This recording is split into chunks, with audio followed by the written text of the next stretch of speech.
Hello বন্ধুরা, cinema ঘর YouTube চ্যানেলে আপনাকে স্বাগতম। সালমান খানের পরের সিনেমা ব্যাটেল অফ গালওয়ানের শুটিং শুরু হয়ে গেছে। সালমান খান সিনেমার সেট থেকে একটি ফটো শেয়ার করেছে, যেখানে সালমান খান ক্লিপ বোর্ডের পেছনে দাঁড়িয়ে আছে। সিনেমাটি 2020 সালে গালওয়ান উপত্যকায় চীন এবং ভারতীয় সৈন্যদের মধ্যে সংঘর্ষের উপর তৈরি হচ্ছে। সিনেমাটি লাদাখে শুটিং হচ্ছে। সিনেমার টিম প্ল্যান করছে পরের 2 থেকে 3 সপ্তাহের মধ্যে সিনেমাটির ক্লাইম্যাক্স সিনের শুটিং কমপ্লিট করার, কারণ লাদাখের আবহাওয়া সবসময় চেঞ্জ হতে থাকে। ফ্যানেরা মনে করছে সালমান খান এই সিনেমা দিয়ে স্ট্রং কামব্যাক করতে পারে। দ্বিতীয় আপডেট হলো, ক্রিস 4-এর শুটিং 2026 সালে শুরু হবে এবং 2027 সালে সিনেমাটি রিলিজ হওয়ার সম্ভাবনা রয়েছে। ঋত্বিক রোশনের পিতা রাকেশ রোশন বলেছেন, সিনেমার স্ক্রিপ্ট লেখা কমপ্লিট হয়ে গেছে। রাকেশ রোশন এও জানিয়েছেন, ক্রিস 4 সিনেমা তিনি ডাইরেক্ট করবেন না, সিনেমাটি ডাইরেক্ট করবেন ঋত্বিক রোশন। ওয়ার 2 সিনেমার পর ঋত্বিক রোশন এখনো কোনো সিনেমা সাইন করেননি।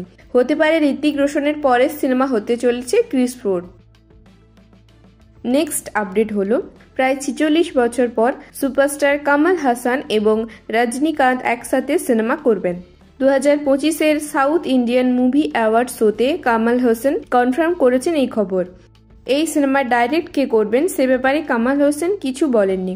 তবে সিনেমা মহলে জল্পনা চলছে সিনেমাটি ডাইরেক্ট করতে পারেন লোকেশ কানাগরাজ, যিনি এর আগে কামাল হোসেনের বিক্রম এবং রজনীকান্তের কুলি সিনেমা ডাইরেক্ট করেছেন। রজনীকান্ত এবং কামাল হাসান একসাথে সিনেমা করার ব্যাপারে আপনি কি বলেন অবশ্যই কমেন্ট করবেন। নেক্সট আপডেট হলো, নতুন TV series the bats of বলিউডের ট্রেলার বেরিয়েছে।